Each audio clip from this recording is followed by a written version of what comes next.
प्रधानमंत्री Narendra Modi Semicon India में हिस्सा ले रहे हैं। ग्रेटर नोएडा में शेपिंग द सेमीकंडक्टर फ्यूचर की थीम पर यह आयोजन हो रहा है। तस्वीरें आप देख सकते हैं। प्रधानमंत्री मोदी का दरअसल जो विजन है कि भारत सेमीकंडक्टर के डिजाइन और उत्पाद में दुनिया का एक बड़ा केंद्र बने, उसी दिशा में एक बड़ा कदम। तो प्रधानमंत्री खुद यहां पर मौजूद हैं और देख रहे हैं आप किस तरीके से वहां का वो मुआयना कर रहे हैं। उनके साथ उत्तर प्रदेश के मुख्यमंत्री योगी आदित्यनाथ भी हैं।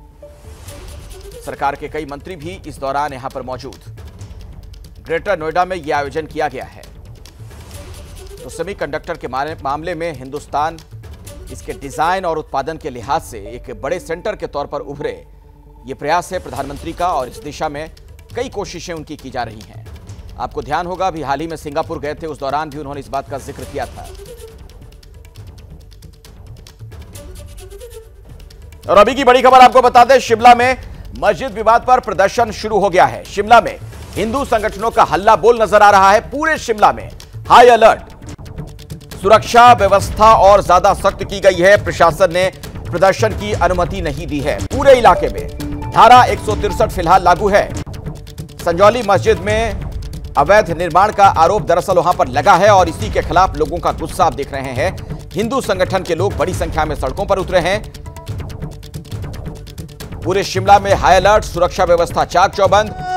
लॉ एंड ऑर्डर की कोई दिक्कत ना हो इसलिए प्रशासन वहां पर अलर्ट नजर आ रहा है। प्रशासन होश में आओ, होश में आओ, होश में आओ। शिमला होश में आओ, होश में आओ, होश में आओ। डीसी शिमला होश में आओ, होश में आओ, होश में आओ। जिंदाबाद जिंदाबाद जिंदाबाद जिंदाबाद।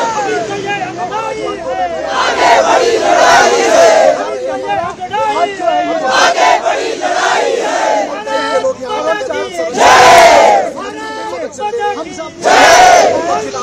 मातरम मातरम वंदे मातरम वंदे मातरम। और अभी एक और खबर आ रही है। शिमला मस्जिद विवाद पर बीजेपी का बयान सामने आया है कि मामले को गंभीरता से ले कांग्रेस सरकार। आगे से ऐसा ना हो यह सुनिश्चित किया जाए। बीजेपी ने यह मांग भी की है। तो शिमला का यह जो मस्जिद विवाद है आप देखने किस तरीके से बढ़ता हुआ नजर आ रहा है। बीजेपी का यह आरोप है कि मामले को गंभीरता से कांग्रेस की सरकार नहीं ले रही है। आगे से ऐसा ना हो यह सुनिश्चित किया जाना चाहिए। और शांतिपूर्ण प्रदर्शन की भी एक तरीके से बीजेपी ने वहां पर वकालत की है। सुनिए क्या कुछ कहा गया। हम शांतिप्रिय ढंग से अपनी बात को रखें। कहीं भी कोई इस प्रकार का कोई घटना ऐसी नहीं होनी चाहिए, इस बात को सुनिश्चित करें। लेकिन जिस तरह से कांग्रेस की सरकार ने जो 163 BNSS का जिक्र करते हुए लगा दी, मैं समझता हूं कि वो बिल्कुल इस तरह से कि लोगों की भावनाओं को दबाने का प्रयास है।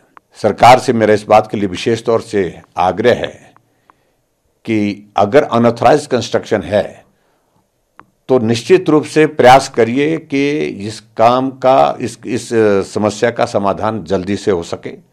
ये स्थानीय लोगों में जो रोष है उसके बहुत गंभीर कारण हैं और ऐसी अनेकों घटनाएं पिछले कुछ वर्षों में देखने को मिली हैं और मुझे लगता है इसकी गहराई में इसलिए जाना जरूरी है कि भविष्य में इस तरह के प्रयास आगे ना किए जाएं। सीधे मैं आपको शिमला लिए चलता हूं। सचिन हमारे सहयोगी वहां से हमारे साथ जुड़े हुए हैं। सचिन, अभी क्या स्थिति है शिमला में, क्या देख पा रहे हैं आप? जी अखिलेश, देखिए यहाँ प्रदर्शन जारी है हिंदू संगठनों का। यहाँ ढली है जगह, संजौली के नज़दीक है, तो वहाँ पे प्रदर्शन कर रहे हैं। पर सुरक्षा व्यवस्था जो है वो बड़ी चाक चौबंद है संजौली की तरफ को। आप देखेंगे तस्वीरों में कि यहाँ पे प्रदर्शन जो है लोग कर रहे हैं, नारेबाजी कर रहे हैं। और ये ढली है, ढली में ये लोग प्रदर्शन कर रहे हैं। इससे आगे जो है काफ़ी पुख्ता प्रबंध जो है पुलिस की तरफ से किए गए हैं ताकि ये लोग जो हैं संजौली की तरफ जो है कूच ना कर सकें। पर लोग इकट्ठा हुए हैं, प्रदर्शन कर रहे हैं, तो लोगों से भी बात कर लेते हैं। मामला अदालत में है, आप लोग प्रदर्शन कर रहे हैं, पर मामला तो अदालत से ही सुलझेगा। देखिए, जहां आप अदालत की बात कर रहे हैं वो अदालत एक रेवेन्यू अदालत है और रेवेन्यू अदालत हर पंचायतों में लगा करती है। हमारा इसके अलावा उसके आगे की क्या उसकी उन कार्रवाई करेंगे वो अपनी तरफ से, वो अलग मामला है। लेकिन प्रशासन ने बड़े पुख्ता प्रबंध कर रखे हैं, 163 लगाई है भारतीय नागरिक सुरक्षा संहिता की।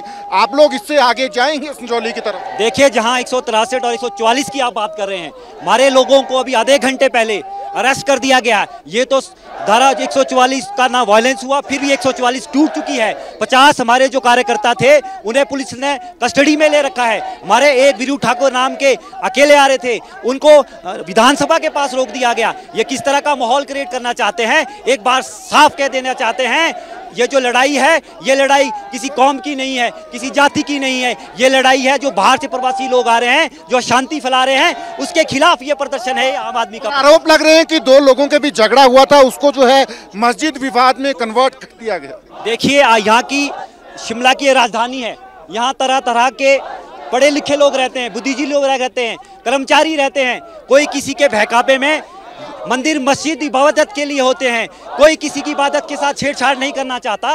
ये प्रशासन की इस आंदोलन को डाइवर्ट करने की एक नीति है। तो अभी आप लोग जो हैं वो संख्या के हिसाब से थोड़ा कम नजर आ रहे हैं, क्या और लोग भी मोबिलाइज हो रहे हैं? देखिए, जिस हिसाब से संवाद हमेशा कायम रहता है, 2 दिन पहले प्रशासन के साथ जो हमारा संवाद हुआ, जिन बिंदुओं पे हमने कहा वो कोटेड है, हमने उनको मेमोरेंडम के साथ रिसीव दिया। 7 घंटे हमारी प्रशासन के साथ बैठक हुई जिसमें कमिश्नर, डीसी महोदय, एसपी महोदय भी साथ थे।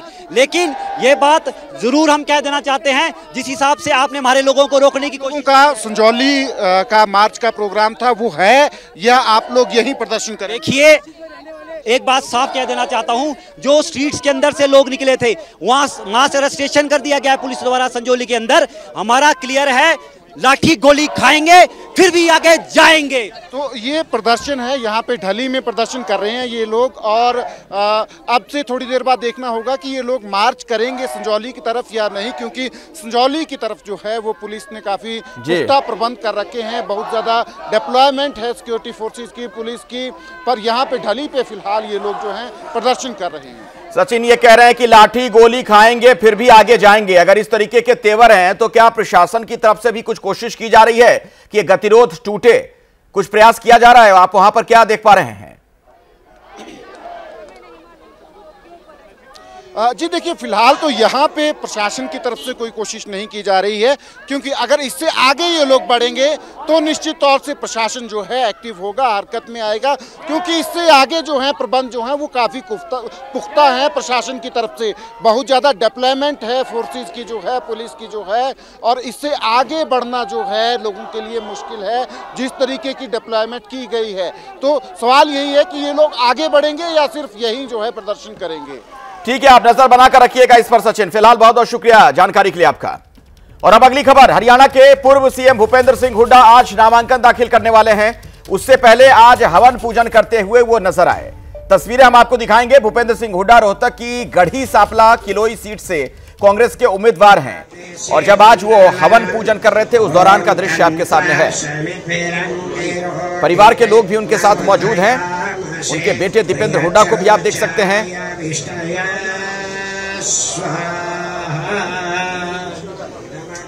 तो हवन पूजन का यह कार्यक्रम, और इसके बाद वो नॉमिनेशन फाइल करने के लिए आज जाएंगे। तो हरियाणा में चुनावी सरगर्मी अब तेज आप देख सकते हैं। एक एक करके तमाम जो उम्मीदवार हैं अब नामांकन दाखिल कर रहे हैं। चुनाव की तारीखें नजदीक आ गई हैं। गढ़ी सांपला का जो मुकाबला है वो आप देख सकते हैं, वहां पर त्रिकोणीय मुकाबला नजर आ रहा है। भूपेंद्र सिंह हुड्डा, उनके सामने मंजू हुड्डा बीजेपी की प्रत्याशी, और प्रवीण घुसकानी भी वहां पर आम आदमी पार्टी से ताल ठोक रहे हैं। हालांकि प्रवीण क्या कर पाएंगे, किस कदर चुनौती दे पाएंगे, या सिर्फ वोट कटवा साबित होंगे, ये देखना होगा।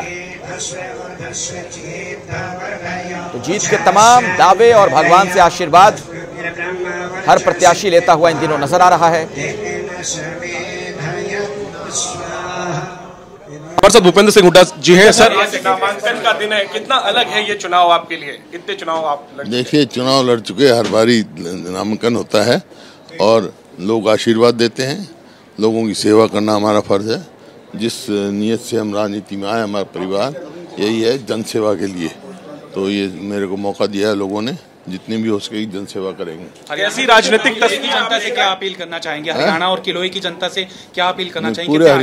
पूरे हरियाणा की जनता को है कि मैं सारे हरियाणा में घुमा हूँ। हरियाणा में 36 बिरादरी बना चुकी है।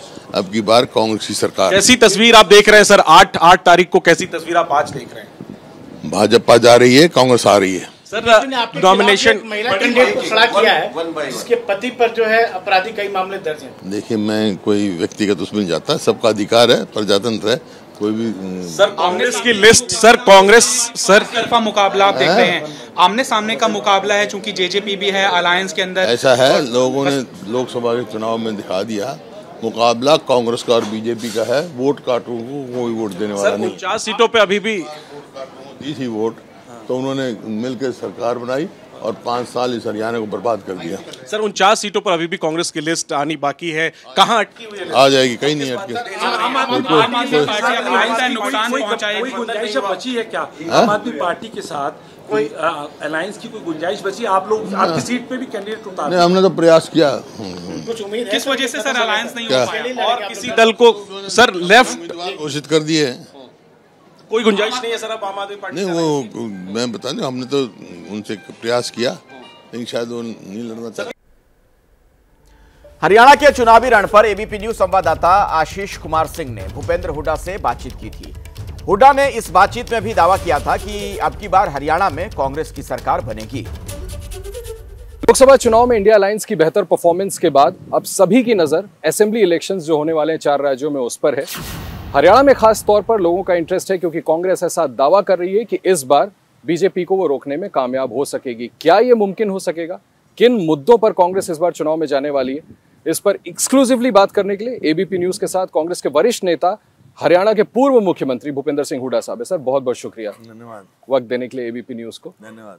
हुड्डा साहब, जैसा मैंने जिक्र किया कि लोकसभा चुनाव में इंडिया अलायंस ने बेहतर परफॉर्मेंस किया, आप सरकार बनाने से जरा सा रह गए, लेकिन सर उसका रिफ्लेक्शन आपको लगता है असेंबली पे आएगा, फायदा होगा? क्या उम्मीद है आपको?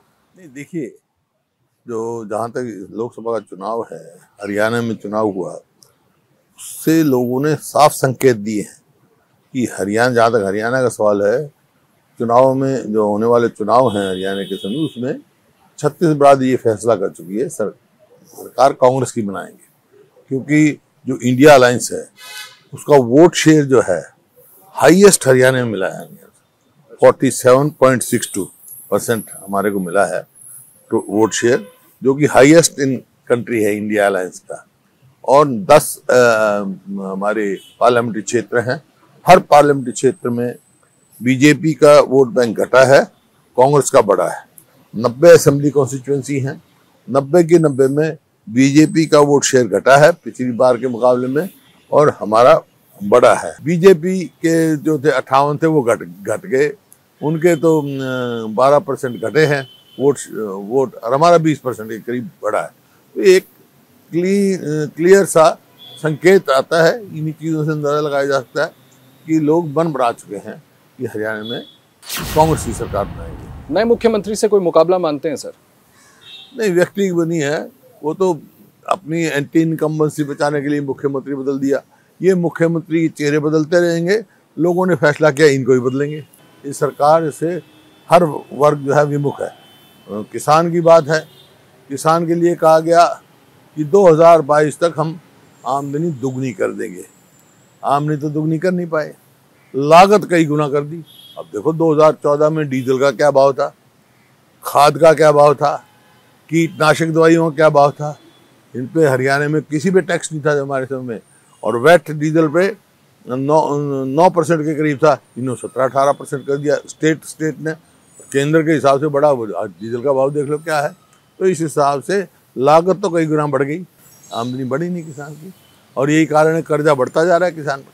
सर, बीजेपी ना लगातार आरोप लगा रही है कि कांग्रेस जो है, कांग्रेस पर भ्रष्टाचार के गंभीर आरोप हैं। इन लोगों को आप सरकार में लाएंगे तो फिर से भ्रष्टाचार? कोई भ्रष्टाचार तो अब है हमारे। देखो, यहाँ हरियाणा में नौकरियां बिकी हैं जैसे परचून की दुकान में नौकरियां बिकती हैं। और ये मैं नहीं कह रहा, HPSC के दफ्तर में करोड़ों रुपए पकड़े गए, सबॉर्डिनेट सर्विसेज के चेयरमैन की ऑडियो पकड़ी गई, वो बदलना पड़ा। HKRM का जो ये कौशल रोजगार निगम का MD, उसके यहाँ करप्शन का तो अड्डा ये बना हुआ है। सर, कितने कॉन्फिडेंट हैं आप कि ये जो मुद्दे आप बता रहे हैं इनको लेकर के आप जो लोगों के बीच जाएंगे तो लोग इस बार आप पर भरोसा दिखाएंगे, कांग्रेस सरकार मैं जा रहा हूँ ना हरियाणा में, जिस प्रकार से जन समर्थन मिल रहा है, प्रत्यक्ष को प्रमाण की जरूरत नहीं हुआ करती। मेरा भी राजनीति में बहुत तजुर्बा है। 36 बिरादरी का जिस प्रकार से जन समर्थन मिल रहा है, जो लोकसभा का चुनाव आया और जो वोट शेयर हमारा मिला है, उसके आधार पर मैं कह सकता हूँ लोगों ने मन बना रखा है कांग्रेस पार्टी की सरकार बनाएंगे। सर, चुनाव जीते तो मुख्यमंत्री कौन होगा, भूपेंद्र सिंह हुड्डा साहब या दीपेंद्र हुड्डा साहब? ऐसा है, चुनाव जीतेगी पार्टी के विधायक और हाईकमांड फैसला करेगी कौन मुख्यमंत्री हो। अच्छा, उसके पहले कोई चेहरा आप नहीं देंगे? कांग्रेस के अपनी पद्धति है, कांग्रेस का अपना है, विधायक फैसला करते हैं और फिर हाईकमांड फैसला करती है। क्योंकि आपने बोला तो सर कि आपका आखिरी चुनाव है, तो लोग तो जानना चाहेंगे कि हुड्डा साहब मुख्यमंत्री या छोटे? मैंने बताया ना, मैं I am neither retired not tired. Party फैसला करेगी, मैं चुनाव लड़ रहा हूँ, पार्टी मेरे को सेवा का मौका देगी, मैं करूंगा, जिसका भी विधायक और पार्टी फैसला करेगी हो जाएगा। सर, 2 यात्राएं निकल रही हैं, बिल्कुल ठीक, मैं समझ गया। एक तरफ दीपेंद्र हुड्डा साहब की यात्रा निकल रही है, एक तरफ कुमारी शैलजा जी का। ऐसा लग रहा है कि हरियाणा में कांग्रेस यूनाइटेड नहीं है। कांग्रेस बिल्कुल यूनाइटेड है, सब कांग्रेस का काम कर रहे हैं ना, चाहे कोई भी है, दीपेंद्र है, शैलजा है या और कोई है, और बहुत सारे लोग यात्रा। आप गाँव में जाओ ना, गांव यात्रा कर रहे हैं लोग, सब स्तर यात्रा कर रहे हैं और कांग्रेस के प्रचार कर रहे हैं, तो कांग्रेस की हित की बात है ना। अच्छा है, यात्रा है, अच्छा है। बहुत बहुत शुक्रिया हुड्डा साहब, ABP न्यूज से बात करने के लिए। विस्तार से आपने बात की। क्लियरली हुड्डा साहब ने बताया कि किन एजेंडास के साथ आगे बढ़ रहे हैं और वो कॉन्फिडेंट हैं कि 36 बिरादरियां जो हैं हरियाणा की, इस बार उन्होंने मन बना लिया है कि इस बार कांग्रेस की सरकार बनेगी। पार्टी में कोई गुटबाजी नहीं है, मनभेद हो सकते हैं, लेकिन सभी लोग मिलकर के कांग्रेस के लिए। और अब बात विनेश फोगाट की कर लें तो नामांकन के लिए विनेश फोगाट भी निकल पड़ी हैं। जुलाना सीट से नामांकन करेंगी विनेश फोगाट। जुलाना से जींद तक विनेश फोगाट का आज रोड शो है। तो नामांकन के पहले आज एक रोड शो में भी हिस्सा वो ले रही हैं। आपको बता दें कि जुलाना से जींद तक विनेश फोगाट का ये रोड शो है। कुछ ही देर में नॉमिनेशन फाइल करेंगी। तस्वीरें आप देख सकते हैं, मेल मुलाकात का दौर जारी है। हरियाणा में सियासी सरगर्मी तेज है, नॉमिनेशन का दौर इन दिनों चल रहा है। तमाम प्रत्याशियों को आप देख रहे हैं नामांकन दाखिल करते हुए, और इसी कड़ी में आज विनेश फोगाट भी नजर आ रही हैं। जुलाना से इस बार विधानसभा का चुनाव वो लड़ रही हैं और नॉमिनेशन फाइल आज करने वाली हैं, बस कुछ ही देर में। एक बड़े रोड शो में भी हिस्सा लेंगी। तो योगेश बैरागी जो कि भारतीय जनता पार्टी के उम्मीदवार हैं जुलाना से, उनसे उनका मुकाबला है विनेश फोगाट का। इससे पहले बड़े बुजुर्गों का आशीर्वाद लेती हुई भी नजर आई। रेसलिंग के मैदान से लेकर अब आप देखिए यहां पर सियासत के अखाड़े में किस तरीके से अपने अपोनेंट को चित्त करने की तैयारी में।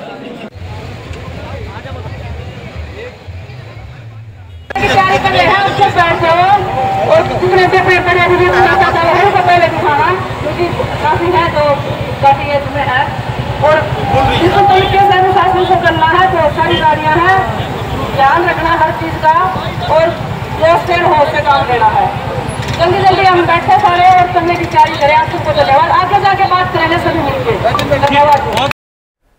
तो बिल्कुल खालिस हरियाणवी अंदाज में चुनाव प्रचार करती हुई विनेश फोगाट तो खिलाड़ी से अब राजनेता बन चुकी हैं। फौरन लौटते हैं बड़ी खबरों के साथ, आप देखते रहिए ABP न्यूज। और अभी की बड़ी खबर हिमाचल प्रदेश से। शिमला में मस्जिद विवाद पर बड़ा प्रदर्शन हो रहा है। बड़ी संख्या में सड़क पर उतर आए हैं प्रदर्शनकारी। हिंदू संगठनों ने मस्जिद के खिलाफ मोर्चा खोला है। पूरे शिमला में हाई अलर्ट है। तो अवैध निर्माण के खिलाफ लोगों में गुस्सा है, आक्रोश है।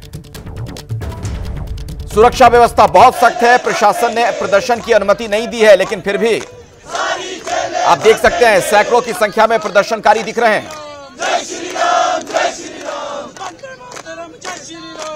तो वंदे मातरम, जय श्री राम के नारे लगाए जा रहे हैं। पूरे इलाके में धारा 163 लागू है। इसके बावजूद बड़ी संख्या में लोग अपना गुस्सा जाहिर करने के लिए सड़क पर उतरे हैं। तो संजौली में अवैध मस्जिद निर्माण का आरोप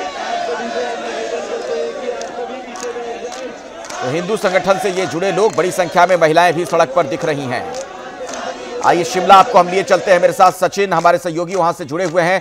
सचिन, वहां पर हम देख पा रहे हैं कि धारा 163 लागू है, इसके बावजूद बड़ी संख्या में प्रदर्शनकारी सड़क पर हैं। जी देखिए, प्रदर्शनकारी जो है वो संजौली की तरफ मार्च करना चाहते थे, पर अब जो है बीच सड़क में ही बैठ गए हैं, क्योंकि इनकी तरफ से ये कॉल दी गई है कि इनके साथी जो हैं, जिनको मशोबरा की तरफ जो है पुलिस ने रोक लिया है, तो वो लोग पैदल आ रहे हैं। पहले इन लोगों ने मार्च जो है संजौली की तरफ शुरू कर दिया था, मगर अब ये लोग जो हैं यही सड़क पे बैठ गए हैं। ढली के नज़दीक ये जगह है, संजौली से तकरीबन 2 किलोमीटर ये आगे है। अब यहीं पे धरना प्रदर्शन कर रहे हैं और जो इनके साथी पीछे से आ रहे हैं, शिमला के जो ऊपरी शिमला के हिस्से हैं उनकी तरफ से, तो उनका इंतज़ार जो है यहाँ पे करेंगे।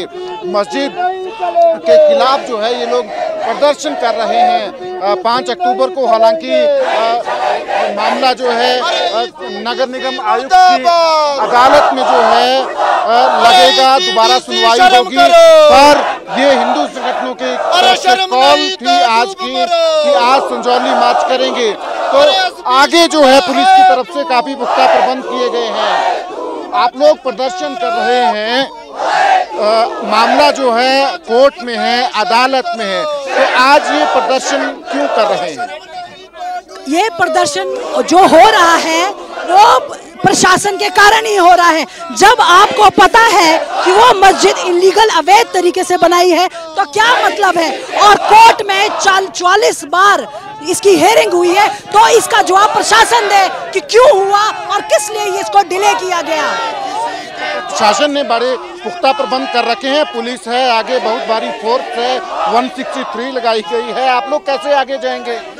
हम हिंदू हैं, हम इतने सक्षम हैं कि हम आगे भी जाएंगे और अपना प्रदर्शन बहुत ही शांतिप्रिय तरीके से करेंगे। आपके साथियों को तो पुलिस जो है डिटेन भी कर रही है, कैसे फिर आपके प्रदर्शन? ये तो आपको प्रशासन से पूछना चाहिए था कि क्या उनके पास कोई हथियार मिला, क्या उनके पास कुछ मिला। प्रदर्शन करना ये हमारा लोकतांत्रिक हक है, हम एक लोकतंत्र भारत में रहते हैं, तो ये हमारा हक है। सड़क पे बैठ गए हैं, अब यहाँ से आगे जाएंगे या कुछ इंतजार हो रहा है? आप आगे आगे देखते जाइए कि क्या क्या होगा। जी, तो आप देख सकते हैं यहाँ पे प्रदर्शन जो है, प्रदर्शनकारी सड़क पे ही बैठ गए हैं, सड़क पे धरना दे रहे हैं और इंतजार कर रहे हैं अपने साथियों का जो पीछे से आ रहे हैं, जिनकी गाड़ियां रोकी गई थी, और कुछ लोग जो हैं वो पैदल भी आ रहे हैं। तो फिलहाल इन लोगों की तरफ से प्रदर्शन जो है यहीं पे शुरू कर दिया है, पर प्रशासन की तरफ से जो है तमाम प्रबंध जो है इसके आगे जो है किए गए हैं।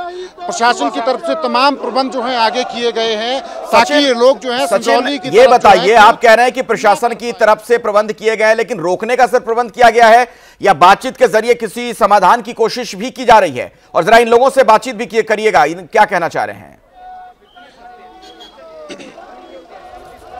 जी देखिए, प्रशासन ने तो फिलहाल जो है रोकने के प्रबंध कर रखे हैं। अभी तक जो है बातचीत की कोई जानकारी नहीं है कि इनसे कोई बातचीत हो रही हो, क्योंकि इससे पहले जो है बातचीत जरूर जो है संगठनों के साथ हो रही थी। प्रदर्शन के आज के दिन से पहले जो है तो संगठनों के साथ पहले बातचीत हुई है, पर संगठन जो है अपने आज के इस प्रदर्शन के कॉल को लेकर जो है वो एडमेंट थे, और वही वजह है कि ये लोग जो है आज प्रदर्शन कर रहे हैं।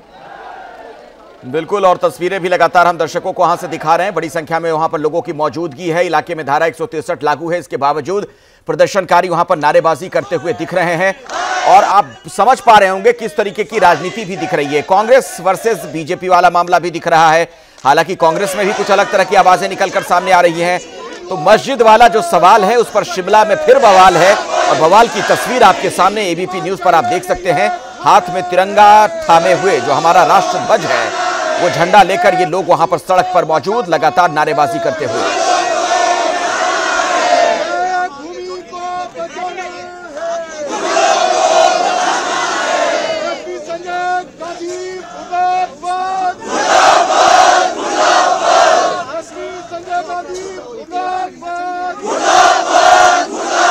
मेरे सहयोगी सचिन यहीं पर मौजूद हैं, जहां से तस्वीरें आप देख रहे हैं, जहां पर प्रदर्शन हो रहा है, नारेबाजी हो रही है। सचिन, इन लोगों से जरा बात करिए और ये पूछिए तो कि रास्ता कैसे निकलेगा समाधान का, क्योंकि ये गतिरोध की स्थिति है। पिछले काफी दिनों से हम देख रहे हैं कि उस पूरे इलाके में लोगों में गुस्सा है, आक्रोश है, तनाव की स्थिति है। बात करेंगे हम एक बार कि जो गतिरोध बना है रास्ता कैसे निकलेगा। फिलहाल आप तस्वीरें देखेंगे, प्रदर्शन जो है यहाँ पे चल रहा है, प्रदर्शनकारी जो है सड़क पे बैठ गए हैं। इन लोगों से जरूर पूछेंगे हम कि रास्ता कैसे निकलेगा।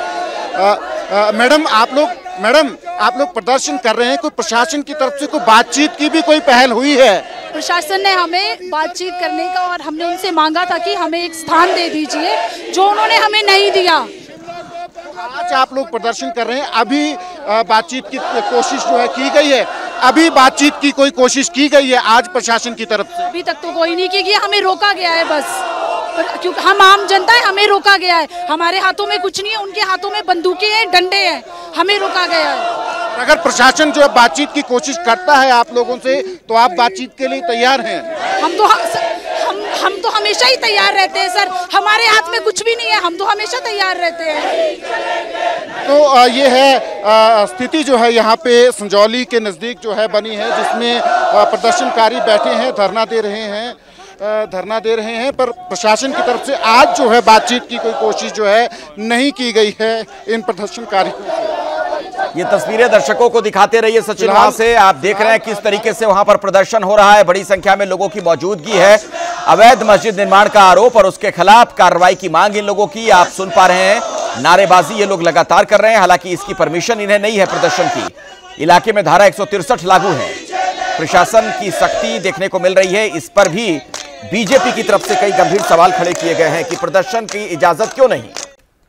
और इस बीच राहुल गांधी पर अमित शाह का एक बड़ा हमला हुआ है। देश विरोधी बातें करना राहुल गांधी की आदत, यह कहा अमित शाह ने। देश को तोड़ने वाली ताकतों के साथ खड़े होना कांग्रेस की आदत है। तो जिस तरीके के बयान पिछले कुछ दिनों से राहुल गांधी दे रहे हैं विदेश की धरती से, इस पर अब अमित शाह हमलावर हैं। राहुल ने देश की सुरक्षा और भावना को हमेशा आहत किया।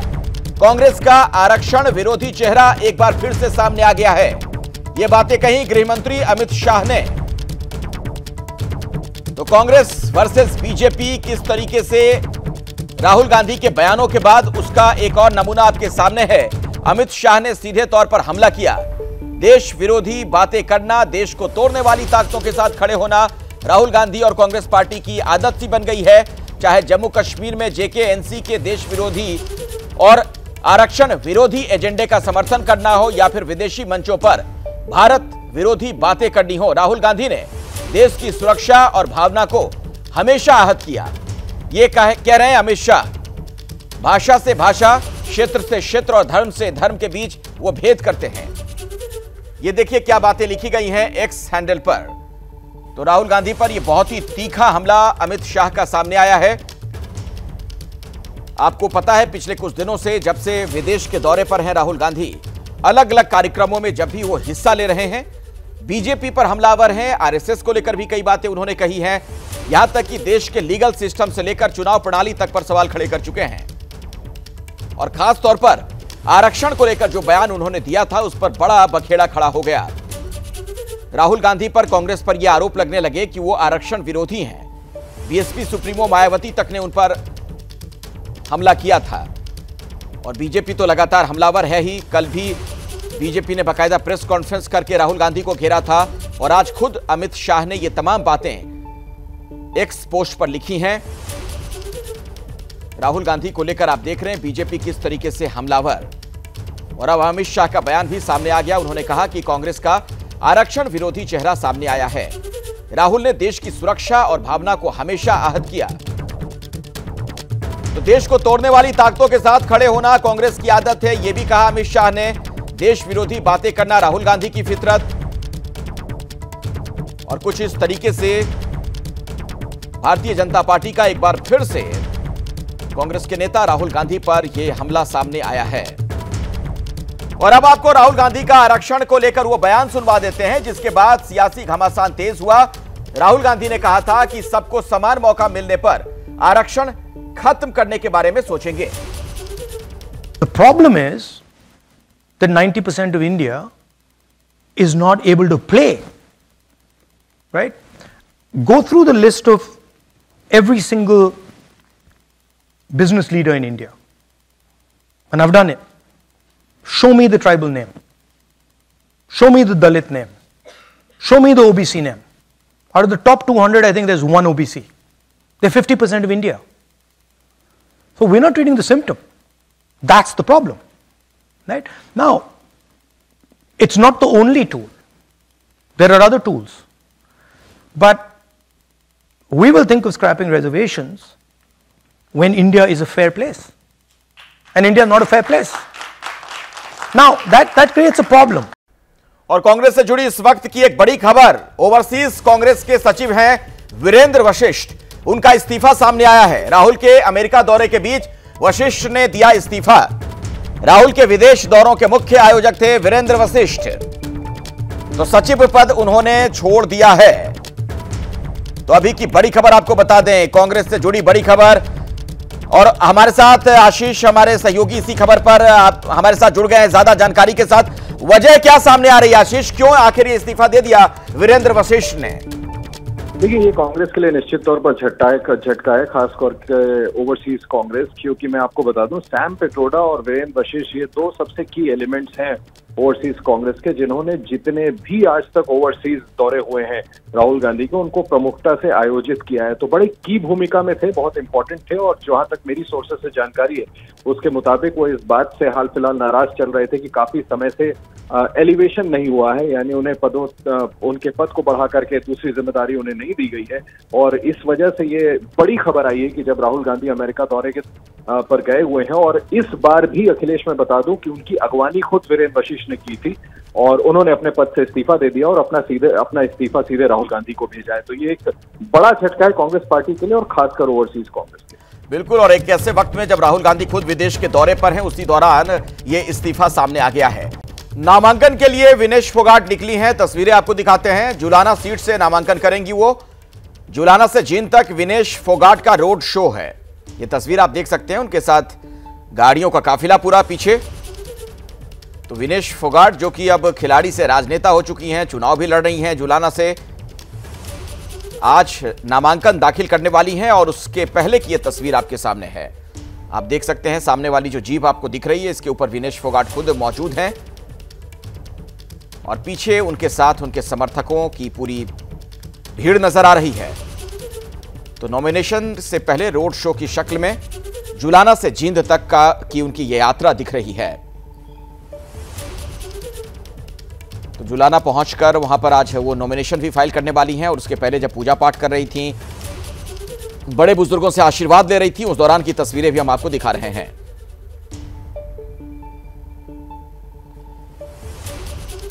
तो हरियाणा का जो रण है, उसमें दिग्गजों के नामांकन की पूरी प्रक्रिया अब शुरू हो चुकी है। हर रोज आप लगातार वो तस्वीरें देख रहे हैं। भूपेंद्र हुड्डा भी आज नामांकन दाखिल करने वाले हैं। वो तस्वीर भी हम आपको दिखा रहे थे, कैसे वो पूजा पाठ कर रहे थे नॉमिनेशन के पहले। इधर विनेश फोगाट को आज आप देखिए नॉमिनेशन फाइल करने के लिए निकल चुकी हैं। और नामांकन दाखिल करने के पहले उन्होंने क्या कुछ कहा है, आपको सुनवाते हैं। तो राजनीति में आई हो, आरोप तो झेलने पड़ेंगे। पहले तो अपने प्रतिद्वंदियों के दांव पेच, उनकी काट ढूंढनी थी। अब ये जुबानी तीर जो चलेंगे, ये चलने शुरू हो गए हैं कि ना जी, कांग्रेस का षड्यंत्र था, कांग्रेस वाले ने बिठा दिए थे ये पहलवान, और अब ये आगे राजनीति में देखो जी, 2 + 2 4 हो गया, हेंस प्रूव्ड। सबसे पहले तो जब धरने पे बैठे थे ना सर, तो बीजेपी के 2 लोगों ने परमिशन लिया था जंतर मंतर पे बैठने का। तो वो तो ये पॉइंट ही नहीं है कि किसने बिठाया था, किसने तो आपकी बीजेपी ने पॉलिटिक्स की थी, हमने तो की नहीं। हम तो सच्चे मन से एक अच्छी भावना से बैठे थे। हमें हमारे साथ ही गेम कर गए उनके लोग ही, वो अलग बात है। लेकिन वो लड़ाई हमने छोड़ी नहीं, उस लड़ाई में हमने हार नहीं मानी है। और आने वाली जनरेशन को हम बोल सकते हैं कि देखो, हमने लड़ाई लड़ी, लड़ाई का रिजल्ट क्या हुआ हमें नहीं पता है। हमने लड़ी है, लड़ रहे हैं, और मरते दम तक लड़ेंगे। जब तक ये लड़ाई खत्म नहीं होगी ना, तब तक तो हम नहीं मरेंगे। हम इन दुश्मनों से, जो बड़े बड़े दुश्मन, उनसे कैसे लड़े? हमें वो इतनी ताकत नहीं हो रही है ना, उनसे लड़ने के लिए भी तो हमें भी तो ताकत चाहिए ना। हमें भी तो कोई जो वो बैक सपोर्ट ले रहा है बीजेपी का, हमें भी तो कुछ ऐसे चाहिए ना। सब तो सांसद भी रहे हैं, अब उनका बेटा सांसद हो गया। वो तो कह रहे हैं कि ये विनेश आरोप लगा रही है, अगर मैंने ऐसा किया होता, मेरे मुंह पर थप्पड़ मारती, थप्पड़ क्यों ना मारा उस टाइम? वही तो हमारी गलती रहेगी ना सर। ये लगा लो, परमात्मा ने इतनी हिम्मत पहले नहीं दी, इतनी दे देते तो शायद बहुत सारी बच्चियां बच जाती। अभी थप्पड़ मारने का भी टाइम आएगा, सब कुछ आएगा। अभी वो बोलते हैं ना कि हरियाणा में एक हिंदी में कहावत है कि नाई के बाल है तो अभी आगे गिर जाएंगे। उसका तो भी रिजल्ट आ जाएगा। इतना क्यों डर रहा है वो, अभी इतना बौखला क्यों रहा है? पर ये कांटों का ताज है, लोगों का जो मन है, ये दिल मांगे मोर।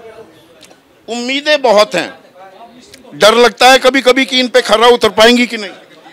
डर तो नहीं लगता, लेकिन हाँ थोड़ा सा फील हो रहा है, रिस्पॉन्सिबिलिटीज ज्यादा बढ़ गई हैं। जैसे हम रेसलिंग करते थे तो वो ऐसा नहीं था कि कुछ देना है ना, वो प्रोग्राम हो जाता है। वो अभी इस चीज को देख के लग रहा है कि कुश्ती बहुत आसान है। हाँ, पब्लिक में रहना, पब्लिक के लिए करना, हर एक इंसान से मिलना बहुत मुश्किल है। उनके लिए कुछ करना वो बहुत मुश्किल है। उसके लिए भी एक अलग से लड़ाई लड़नी पड़ती है, क्योंकि एक काम ऐसे नहीं है, अपना सिस्टम भी ऐसे है ना कि अगर किसी अधिकारी को ऐसे बोल दिया कि ये करना है तो वो एक बार में नहीं सुनता है ना। तो बहुत चीजें हैं, चैलेंज तो बहुत है, लेकिन जिंदगी में चैलेंज नहीं है तो क्या जिंदगी है। तैयार किसने कराया या खुद मन बनाया? सुनो सबकी करो मन की, अपने मन की कर रही है। लेके कोई नहीं आया जबरदस्ती, सभी ने मेरे पे छोड़ा था कि आपको क्या करना है देखो। मैंने ही डिसीजन लिया ये। हमने मतलब मैं बजरंग साक्षी बैठे थे ऐसे, हमने ही सोचा कि इसके अलावा रास्ता नहीं है आपके पास में। ये तो ऐसी सिचुएशन में है, अगर मैं 2 साल पहले अगर हम जंतर मंतर पे नहीं बैठते, ये सब नहीं होता। वहां से जिंदगी ने जो यू टर्न लिया है, जो सीखा है अच्छा बुरा, उसके बाद ये सब डिसीजन।